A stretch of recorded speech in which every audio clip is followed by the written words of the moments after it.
Hello, and welcome to Team Snack's video on Foundation Repair 101.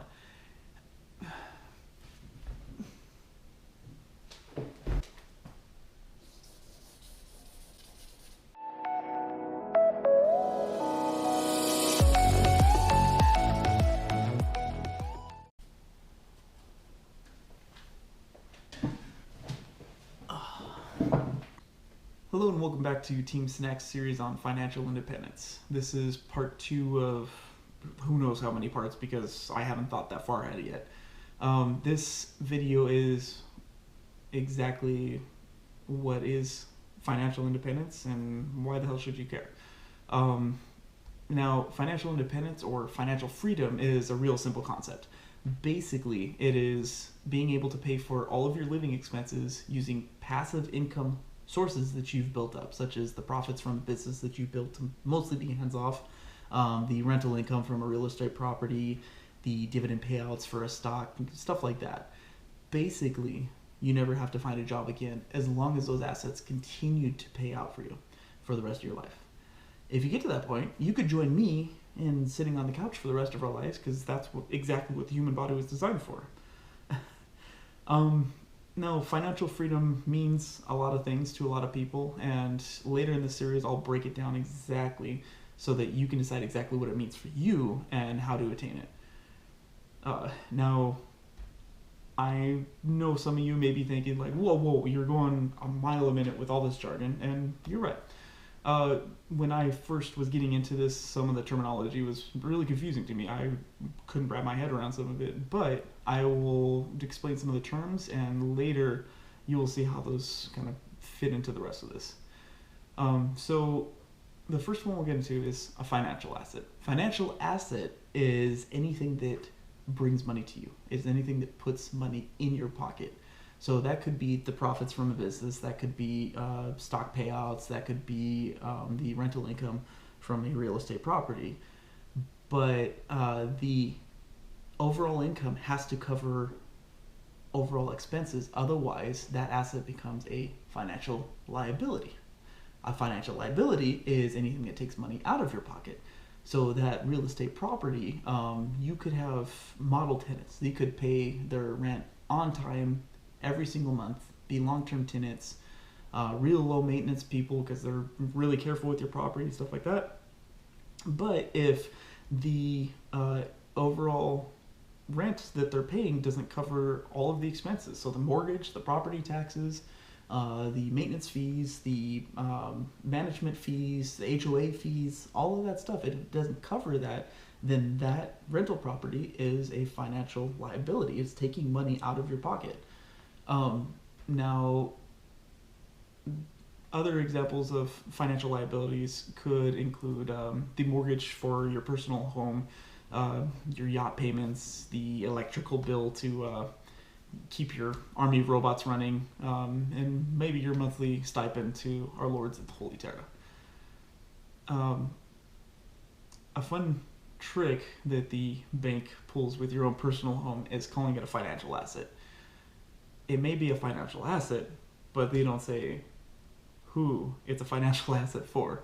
So you could be making payments into the mortgage for your home. You could build up equity. You could use that equity to refinance, pull out money from the value of your property, and you can maybe use that money to for a down payment to start your own off-brand Four Loko or something like that.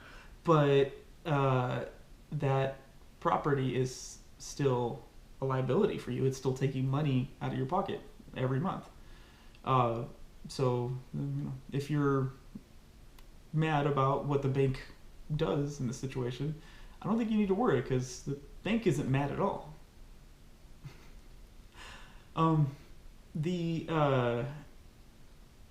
We get into active versus passive income. So active income, I've explained this in another video, active versus passive income, which if you would like to watch, I'll put a link down in the doobly-doo. Active income is a direct exchange of your time for money.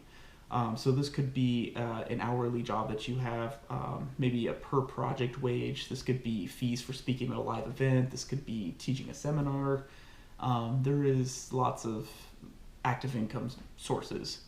Now, I'm not trying to say that active income is a bad source of income. You can make a lot of money. In fact, people do make a lot of money from consulting fees, coaching fees, professional learns ball, helping your local speed freaks upgrade their favorite buggy for the right teeth, of course.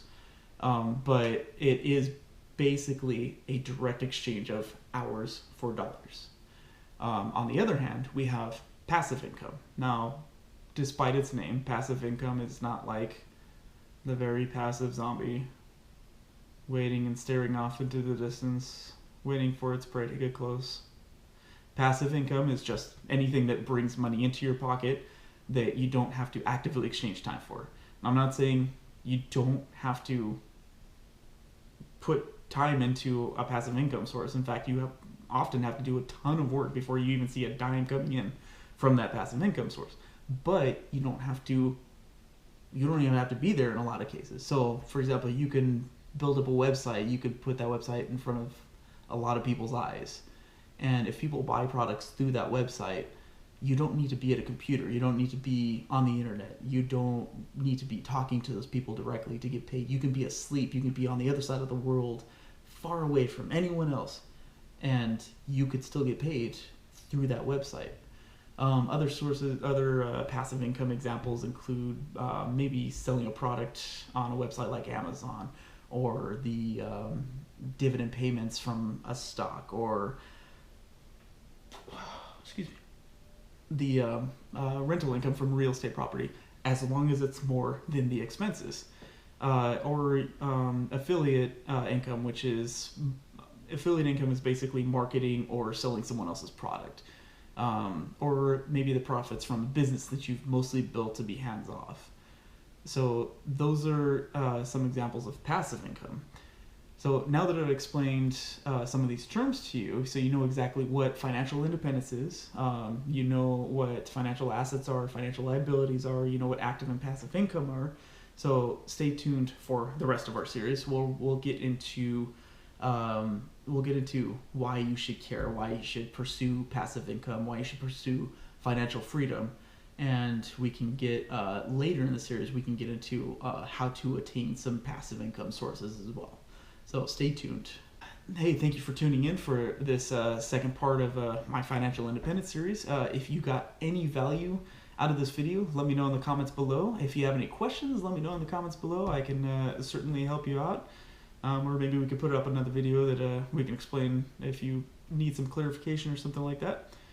So I'd like to thank you for tuning in, and I will see you next time. Thanks.